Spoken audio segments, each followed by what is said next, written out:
Capitalism is Misery, We're Better Off Better Read Than Dead book by LavenderLuxury. I don't want to live in this world anymore, a world where capitalist pig media pushes imperialist war propaganda out so that they can make money, a world where homeless people sleep on the streets while warm vacant houses of plenty lay empty, a world where it's normal to see in media and magazines these so-called awesome, amazing and cool self-made billionaires, while hiding the fact that wage theft is the biggest theft in the world, a world where capitalist pigs use gaslighting and scapegoats blaming the poor for their problems, calling them lazy. I wrote this book for people who are tired of the lies of capitalist pig media, people who are starving for change in this world, people who are tired of capitalism running this world, people who want to get into anti-capitalism. This book is overall to show why people are turning away from capitalism and exploring that furthermore. A lot of people ask, why are young people getting so much into these commie politics these days? Why are today's generation losing hope in capitalism and going to the left now? The answer is quite simple, because capitalism sucks, for the 99%. Pro-communism millennials, and exposing Porky's lies. So, the question still remains, why are people turning to communism? Well, for a start, people are tired of the same old shit, the same old lies told through the mouths of lying politicians and through imperialist capitalist pig media. When Donald Trump was president, people including working class people thought he was gonna drain the swamp and make changes and kick out the corrupt, greedy, money-hungry people in power. When he in fact was the swamp, people have started to wake up and realize that no matter who you vote for, the outcome is the same regardless if it's a Democrat or a Republican president. For example, no matter who you vote for, whether that be Democrats or Republicans, the bombs never stop, the war propaganda never subsides at all. The same old lies that were told about how certain countries need saving and democracy, but the truth is they don't care about the people, only the country's rich resources, whether that be diamonds, gold, oil, etc. They lied about Vietnam, they lied about Cuba, they lied about Libya, they lied about Syria, they lied about North Korea, the list goes on and on. People are tired of being lied to and censored by imperialist Porky and their little helpers like the police, victims of communism, Memorial Foundation, and such people are tired of the imperialist bullshit coming out of the mainstream media mouths. You can never trust a capitalist pig, ever. Capitalism causes war, it thrives off war that it can make money on. Take the United States versus Cuba for example, because people didn't want to live under racist misery as almost literal slaves, because rich white Cubans owned land and made people of color work with little pay on plantations. The United States felt threatened about losing the almost free labor and rich resources on the island. It decided to try to take it back during the Bay of Pigs invasion, of which they lost US imperialism and pro-war efforts, and pushed by our capitalist pig media, known as mainstream media like CNN or Fox News.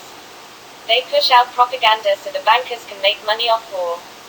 Why, you ask, is this so bad? Well, the United States educational system is rubbish and turns people into sheeple who can't think for themselves and get sucked into everything this bloodthirsty profit-driven media machine is saying.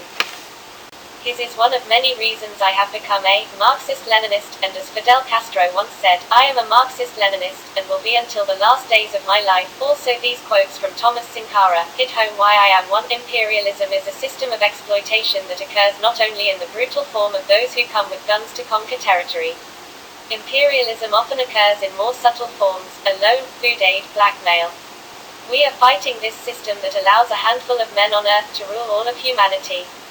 Thomas Sankara, we must dare to invent the future.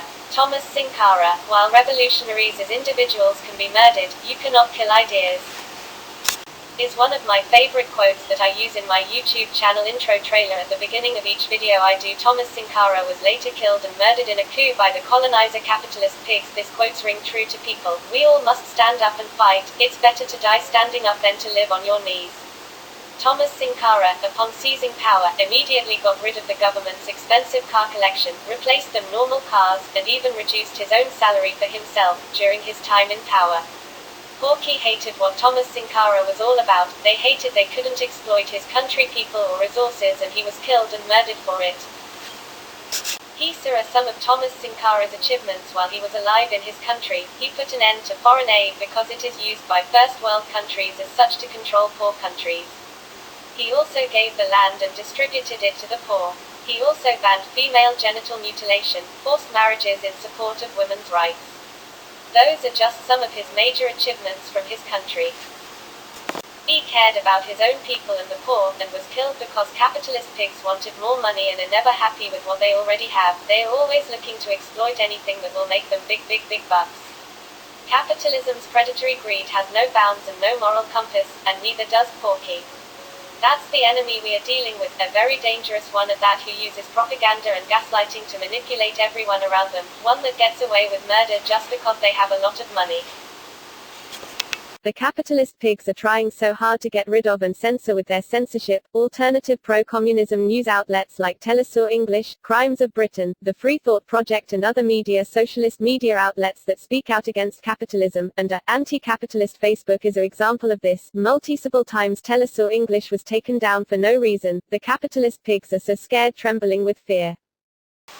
These are some, if not all, the reasons summed up that I personally think why people are turning to communism and socialism. People are tired of all of imperialist Porky's bullshit lies, all the anti-communist propaganda, and how the 1% are the biggest thieves in the world. The capitalist pigs are scared, very scared of this, so they pump out anti-communism propaganda from the fascist victims of Communism Foundation and mainstream media outlets. People want to make the earth and the world a better place, and capitalism has no place in this world, because capitalism can't change, and people are waking up to it.